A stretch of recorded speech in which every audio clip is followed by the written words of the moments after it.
இந்த உலகத்தில் சரி தப்பு பொதுவாக கிடையாது. பொதுவாக சரி அப்படிலாம் யாரும் சொல்ல முடியாது, பொதுவாக தப்பு ஒன்று சொல்ல முடியாது. அவங்கவுங்க தேவையை பொறுத்து தான் அது சரி தப்பெல்லாம் மாறும்.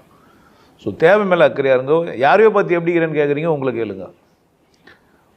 மறக்காதீங்க, உங்கள் வாழ்நாளில் எப்போதும் நீங்கள் எப்படி தான் இருக்கணும், கொண்டாட்டமாக தான் இருக்கணும். அது எப்படி பாம்பு கடிக்கும் போது துக்கம் பண்ண முடியாதா? பாட்டெலாம் பாடி வச்சுருப்பாங்க, பாம்பு வந்து கடிக்கையில் பழம். வலி இருந்தால் வலிக்கு அழுங்க, தப்பு கிடையாது. ஆல்மோஸ்ட் சிரிங்க, சரியாயிடுவீங்க. அப்புறமா உங்களுக்கு தோணும், சிச்சி நம்ம தேவையில்லாமல் அழுதுந்துக்கிறோன்ட்டு. ஒரு நாள் உங்களுக்கு தோணும், இடுக்கண் வருங்கால் நகுக அப்படின்னு. இடுக்கண் வருங்கால் நகுகன்றது ஒரு சாதாரண வரி தான். சும்மா ஒரு 7 வார்த்தையில் இந்த 3 வார்த்தை மட்டுமே திருக்குறளை அப்படி சொல்லி வச்சுருக்கோம். அது எப்படி துன்பம் வரும்போது நக முடியும்னா முடியும்? புரிஞ்சிச்சானா? சாவு தானே இப்போ வந்துக்கிறோம், இன்னும் சாவல் இல்லை அப்படின்னா ஒரு சிரிப்பு வரும். எதுக்கு பிறந்தோம்?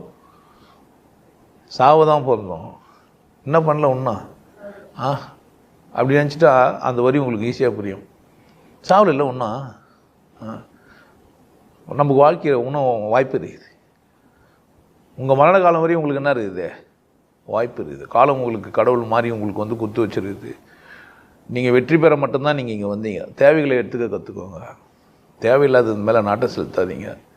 தேவையில்லாத விஷயத்தில் தலையிடாதீங்க.